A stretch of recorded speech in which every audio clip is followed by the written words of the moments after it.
Hey, what is up everyone? So with Season 18, we got a reskin of the Trident of Dark Tides, which is something that we've been familiar with all the way since Season 3 of the game, and it's something that's been pretty common within the game. Now, with Season 18, we have the new version, which is the Trident of Banished Ancients, which offers a little bit of a different change to it, and is meant to be a bit more rare than the Trident of Dark Tides, and it's also going to be a bit more powerful.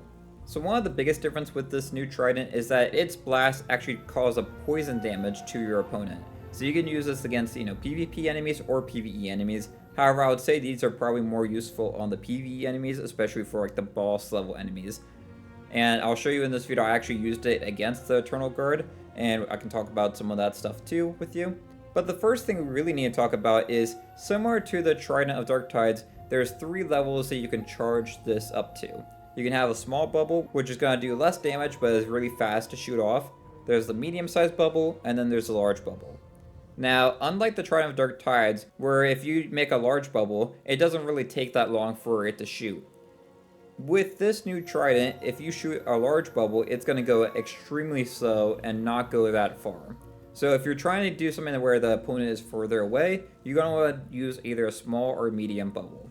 The large bubble, every time I tried to use it, it just was too slow, and the Eternal Guard, when I was fighting it, was just moving away too quickly. It also wasn't that great for other enemies that can, move quickly or anything like that. So really your best case scenario is either you want to use this on an enemy that's not going to be moving, or if you're using it against like a big spawn of enemies, so like if you have a bunch of skeletons popping up or something. Now with Season 18, you're probably going to want to be using these on the Eternal Guards just because that's the new big enemy in the game, and it's probably what you're going to be mostly fighting, at least for this first month. My recommendation with the Eternal Guard, if you're going to be using these Tridents of Banished Ancients on the Eternal Guard, you're probably going to want to focus on the small and medium bubbles. The reason for that is you're going to be noticing that the Eternal Guard will dive in and out of its cloaked ability where it becomes invulnerable, and it doesn't stay uncloaked for that long. So even if you got the large bubble charged up before it uncloaked, and then you shot it right when it uncloaked, it's not going to reach the Eternal Guard quick enough, and it's probably not going to do enough damage to even be really worth it for the times that it does hit. The small and medium bubbles seem to work really well for me. I tried to get a medium bubble as best I could, but it really depends. The best way to know if you're going to have time to do a medium bubble, at least with the Eternal Guard, if it's trying to throw one of its spears or if it's trying to summon skeletons.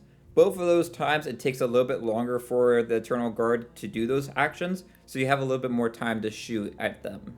However, if it's doing stuff like throwing down the poison bomb, or if it's trying to hit you with the blowpipe, you're going to want to stick to the small bubbles because those would be able to go the fastest, and you can probably shoot off like maybe 2 or 3 before it cloaks itself again.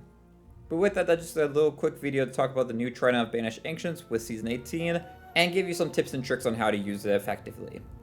Let me know in the comments below what do you think about this new Trident, and if you are going to be using it a lot. Now, if you're having trouble finding these, the best place to find them is by defeating the Eternal Guard and gaining access to the Ancient Sanctuaries, where you'll find them as one of the loot items in there. And I made a whole video on the Eternal Guard, which I'll leave linked here for you to check out.